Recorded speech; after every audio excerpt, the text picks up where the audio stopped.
위대한 리더십은 사람과 세상을 움직이는 힘입니다.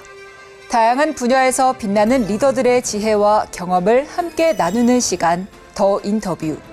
안녕하세요, 김도희입니다. 오늘 저희가 만날 리더는 시민운동가에서 시작해 재선 도의원을 거쳐 22대 국회에 입성한 정치인입니다. 지역의 현안을 가장 치열하게 다루면서도 이제는 당내 핵심 개혁 그룹을 이끌며 중앙정치의 무게중심을 향해 나아가고 있습니다. 풀뿌리 정치인의 힘을 보여주는 더불어민주당 이광희 의원인데요. 오늘의 주인공 화면으로 먼저 만나보시죠.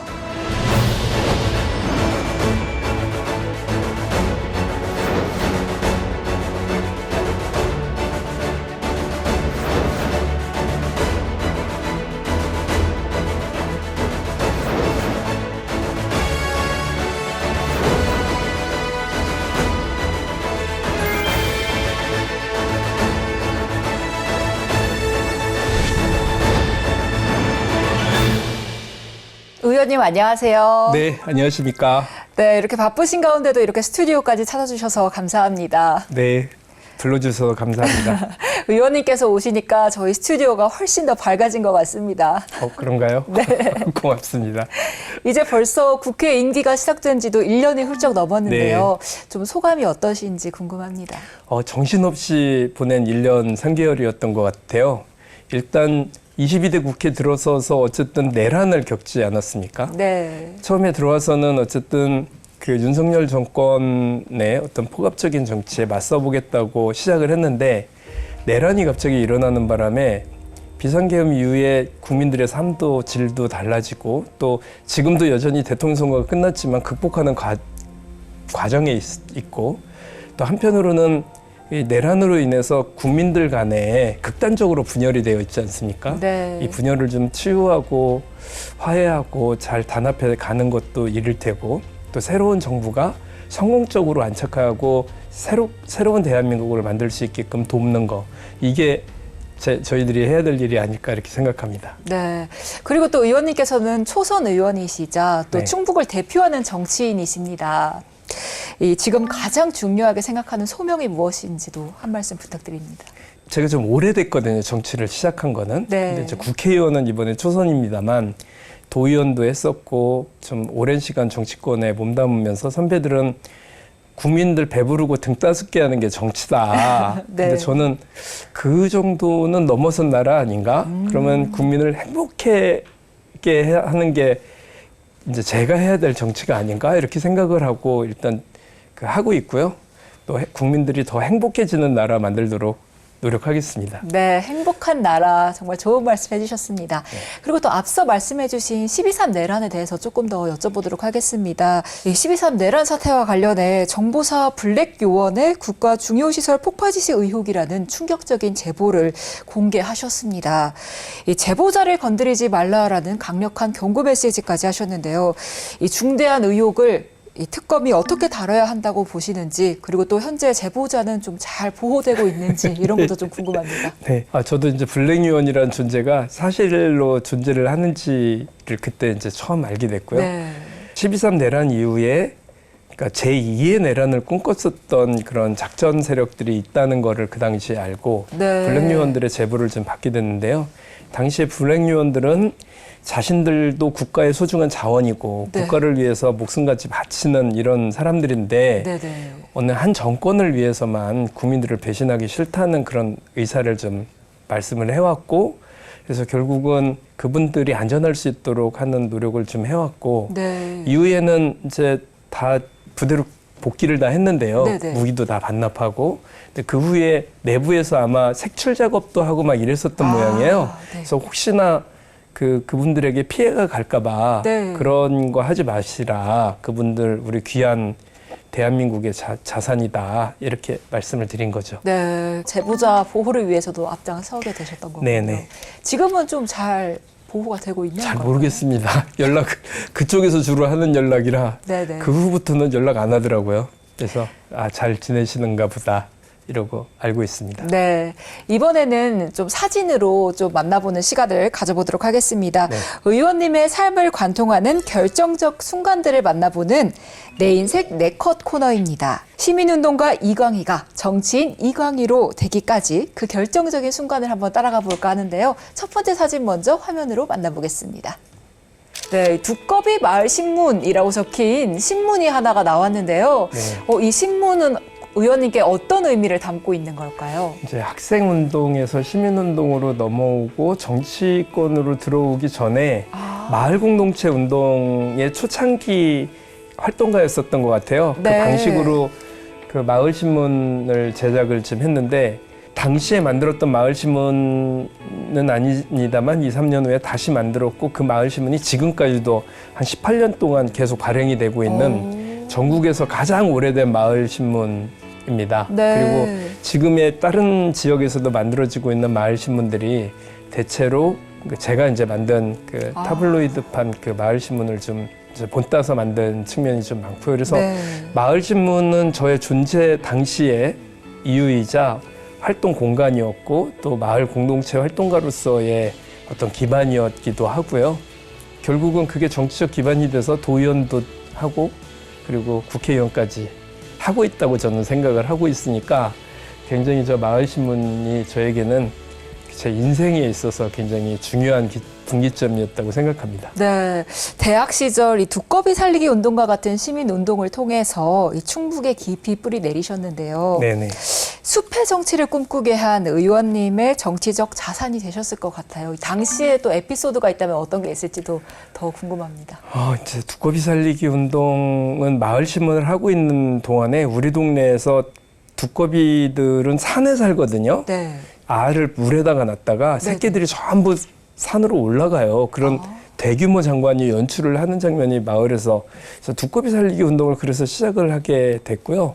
그 이후에 환경운동에 관심을 많이 갖게 되고 그래서 결국은 산림학 박사까지 하게 됐습니다. 네. 오, 산림학 박사까지 이어질 정도로 환경에 진심으로 다가가셨던 것 같네요. 네, 지금 산림학 박사가 국회의원인 경우가 제가 처음이라고 하더라고요. 네. 지금 정치를 하시면서 이 산림학 박사까지의 이 경력, 이력은 좀 어떤 도움이 되시는지도 궁금합니다.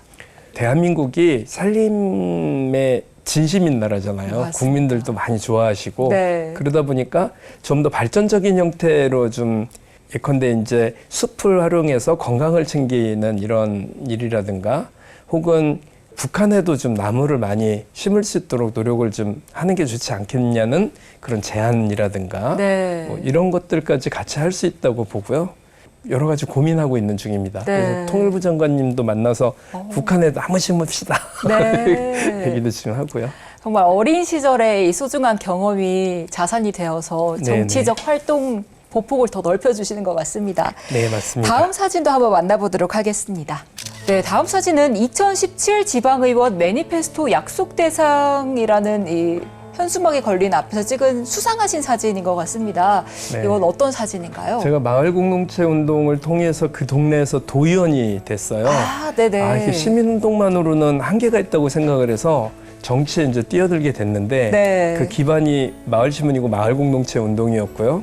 시민운동가에서 그 도의원을 지방의원을 하다 보니까 어쨌든 당시에 상이란 상은 다 제가 싹 쓸어 나가는 의원이었던 것 같아요. 네. 하여튼 무슨 상 준다고만 하면 제가 거의 받다시피 했으니까 네. 이제 8년 동안의 지방의원 그 도의원 시절이 좀 잘하지 않았나 네. 생각을 지금 하고 있습니다. 맞습니다. 또 의원님께서는 친환경 운동장 조성 조례 제정 등으로 또 수많은 의정 활동상도 받으셨는데 그런데 정작 22대 국회에서는 환경노동위원회가 아닌 행정안전위원회를 네. 선택하셨습니다. 네. 이 오송 참사와 같은 재난이 결국 행정 시스템 실패라는 점에서 이 의원님의 큰 역할이 또 기대되는데 이와 관련해서 행안위에서는 어떤 비전을 가지고 있는지. 그 22대 국회 들어오면서 제일 먼저 한 게 오송 참사 국정조사를 실시해야 된다고 요구를 해왔고 네네. 드디어 이제 본회의에서 통과가 돼서 네. 이번 달에 오송 참사 국정조사를 실시를 하게 됐어요. 네. 그래서 어쨌든 여전히 그 책임자 처벌은 이루어지지 않고 또 진상규명도 이루어지지 않은 상태이기 때문에 거기에 좀 매진을 하면 제 그 정치 일막이 네. 이제 좀 이렇게 정리가 좀 되지 않을까 이렇게 생각하고요. 제가 행정안전위원회 이렇게 하게 된 것은 오송 참사도 있었지만 네. 한편으로는 지방자치 30년이거든요. 네, 맞습니다. 근데 이 현재의 지방자치를 새로운 지방자치로 바꿔야 한다. 네. 전혀 다른 30년을 만들어야 되지 않겠냐 이런 제안을 하고 있는데 지금까지 만나본 분들 중에 제 안이 제일 파격적이고 네. 좀 혁신적이라는 평가를 많이 받고 있어서 국회의원들과 함께 내년에 치러질 지방선거를 기점으로 해서 새로운 30년을 좀 만들어 보고 싶다는 이런 자세를 가지고 행정안전위원회에 임하고 있습니다. 네, 올해가 지방자치 30주년인 만큼 그 의미가 남다른데 어떤 비전인지는 조금 뒤에 다시 한번 여쭤보도록 네. 하겠습니다. 네. 그럼 세 번째 사진 만나보도록 하겠습니다. 네, 이번에는 국회 도서관에서 수상하신 사진 같아요. 이거는 어떤 사진일까요? 저기 국회 도서관에서 네. 1년에 제일 큰 행사를 뭐를 해요. 아, 네네. 그게 책을 많이 빌렸거나 뭐 국회 도서관을 제일 많이 이용한 의원들에게 주는 상이에요. 아. 저는 책을 제일 많이 빌려본 의원으로 상을 좀 받았는데요. 제가 평상시에 책을 좀 많이 읽는 편이거든요. 네, 독서광으로 아주 소문이 자자하시더라고요.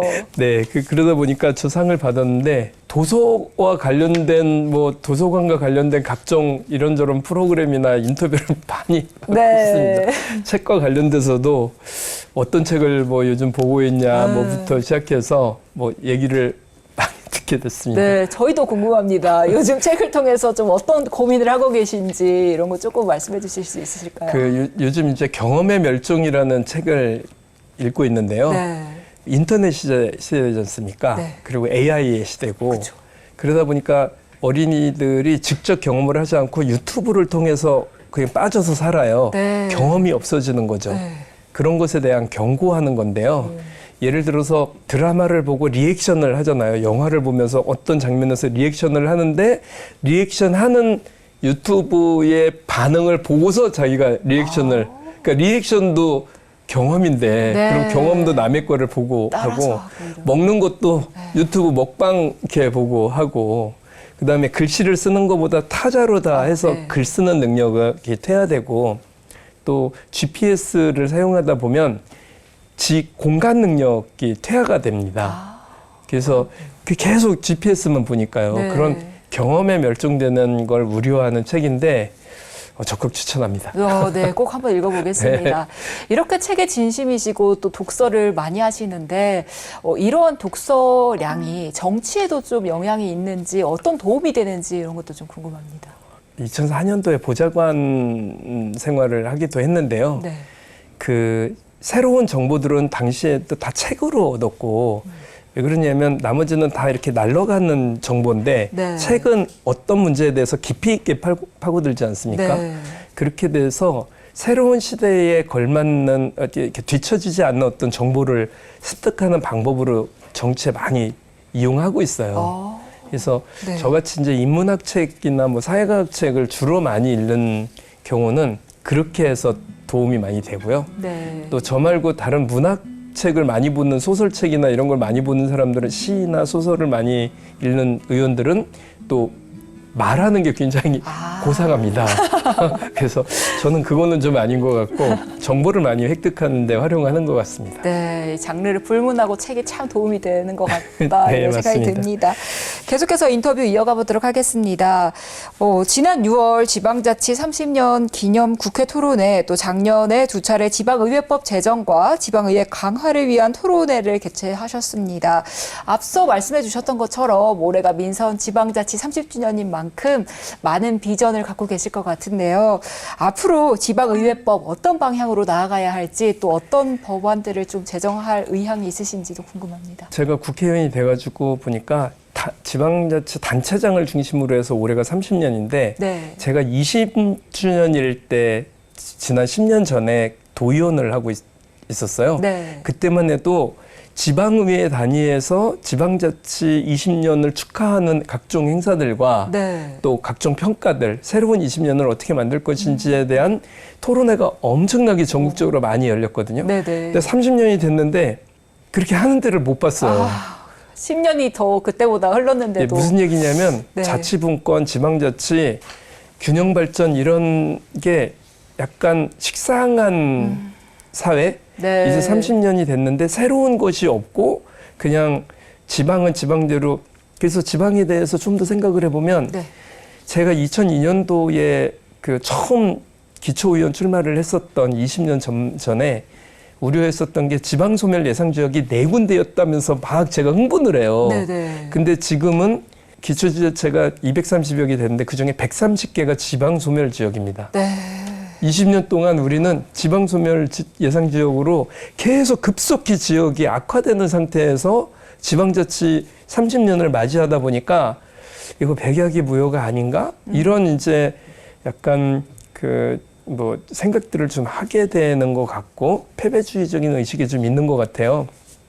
근데 저는 새로운 30년은 전혀 지금까지와는 또 다른 30년으로 만들어야 한다는 이렇게 비전을 이렇게 제시를 하고 있거든요. 네. 지금까지 기초자치단체 중심의 단체장 중심의 구조였다면 앞으로의 구조는 읍면동 풀뿌리 단위의 민주주의를 기반으로 해서 단체 시스템을 바꿀 수도 있도록 하자. 기관 대립형이 아니라 네. 기관 통합형이거나 또 다른 형태로 주민들이 판단을 해서 새롭게 나아갈 방향을 모색하자는 제안을 하고 있습니다. 네. 네.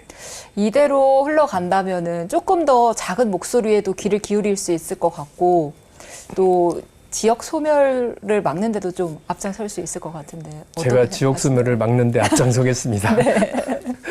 꼭 그렇게 해주셨으면 좋겠습니다. 네. 이번에는 지역구 현안에 대해서 좀 짚어보겠습니다. 올해 네. 오송 참사 2주기를 맞이했습니다. 행안위 위원으로서 많은 유족들의 눈물을 닦아주신 만큼 또 가슴도 아프실 것 같고 책임이 더 무거우실 텐데요. 기소조차 되지 않은 이 충북도지사의 법적 정치적 책임을 묻기 위해 구체적인 방안들이 있으신지 그리고 또 제2 오송 참사를 막기 위해 관철해야 할 제도나 개선 방안은 무엇이라고 생각하시는지 궁금합니다. 윤석열 정권 얘기를 하지 않으면 안 되거든요. 보수 정권이 들어오면 세월호라는 큰 참사를 맞이했었습니다. 네. 그리고 이태원이라는 큰 또 슬픔을 준 참사가 있었고요. 그리고 오송 참사가 있었고 무한공항 참사까지 네. 연이어서 사회적 참사들이 계속 발생을 하고 있는 거죠. 여기에 우리가 행정안전부잖아요. 네. 그럼 행정하고 안전 두 축이에요. 안전을 그럼 국가가 국민들에게 책임을 졌냐. 이 문제를 좀 공식적으로 얘기를 좀 하고 싶었고요. 네. 또 하나는 오송 같은 경우는 굉장히 특수한 경우입니다. 오송에 대해서 진상규명을 위한 노력이 굉장히 부족했다. 네. 그리고 심지어는 국가기관이 나서서 오송 참사를 축소하려고 한 게 아니냐는 의혹을 계속 받아왔고 네.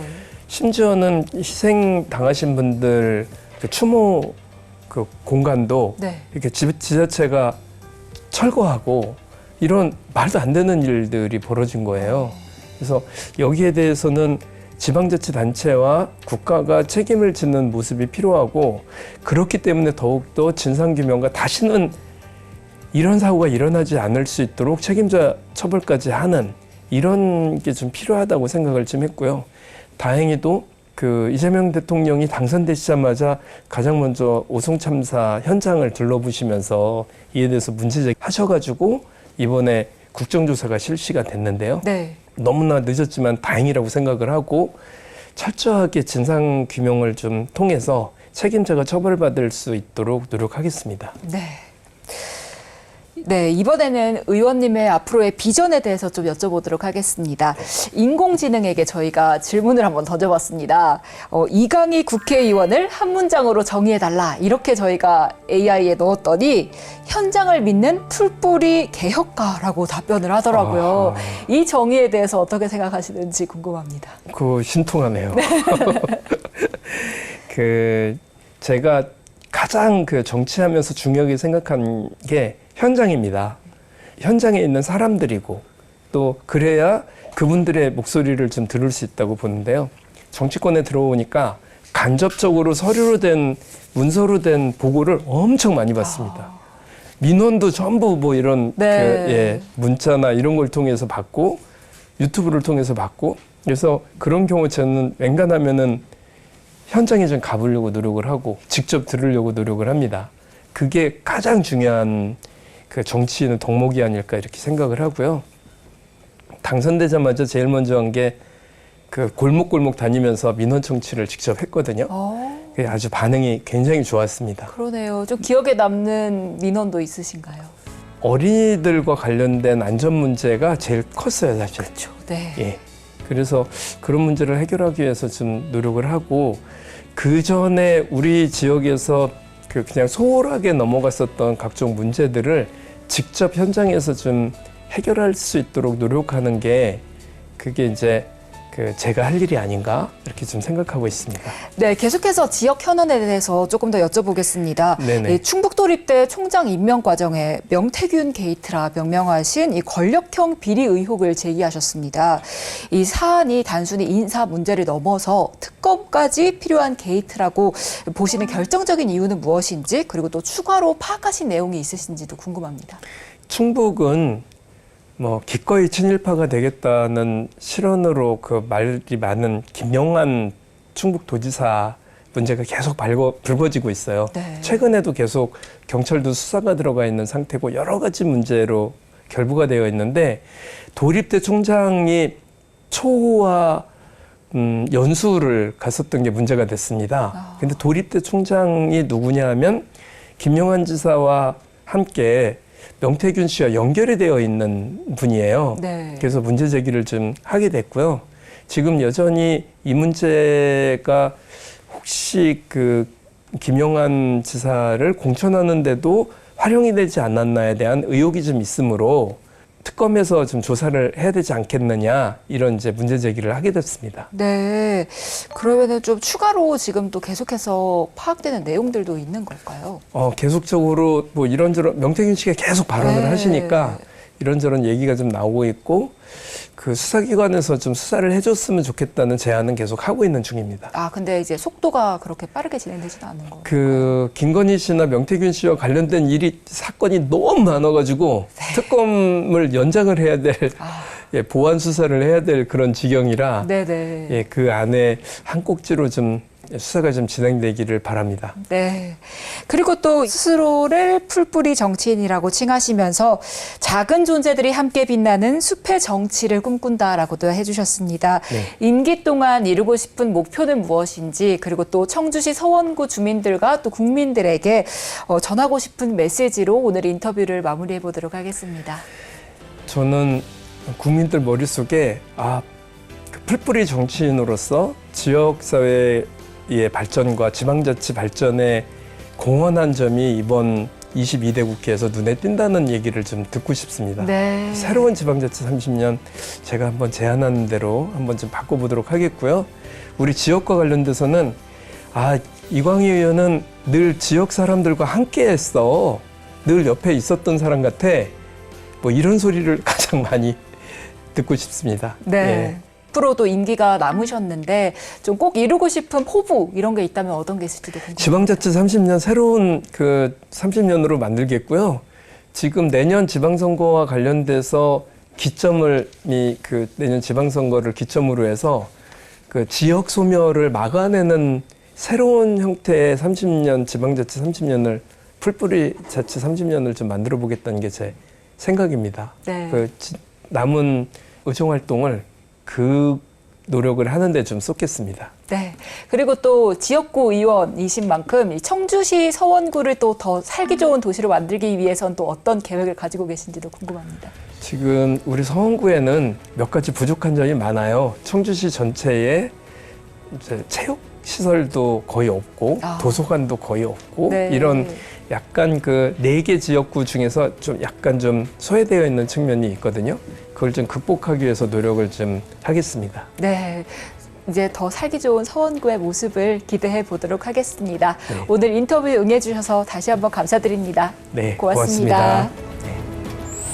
네, 안녕하세요. 청주 서원구 국회의원 이광입니다.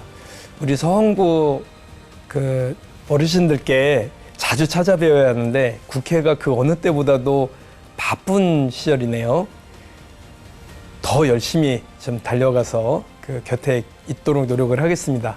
우리 서원구가 여러 가지로 좀 청주시 전체에서는 체육 시설도 좀 부족하고 도서관도 좀 부족하고 여러모로 좀 부족한 점이 있는데 제 임기 중에 할 수 있는 만큼 최선을 다해서 극복할 수 있도록 노력해 보겠습니다. 무엇보다도 우리 서원구 구민들 곁에 서 있는 항상 옆에 있는 친근한 국회의원이 되도록 노력하겠습니다. 민원 있으시면 언제든지 전화 주시는 거 잊지 마시고요. 감사합니다. 정치는 결국 국민의 삶을 바꾸는 과정이죠. 시민의 곁에서 시작해 이제는 국가의 개혁을 이끄는 자리에 서신 만큼 앞으로의 의정 활동을 더욱 기대하며 이광희 의원님의 멋진 행보도 응원하도록 하겠습니다. 우리 시대의 진정한 리더를 만나 진솔한 이야기를 듣는 더 인터뷰. 저희는 다음 이 시간에 찾아뵙겠습니다. 감사합니다.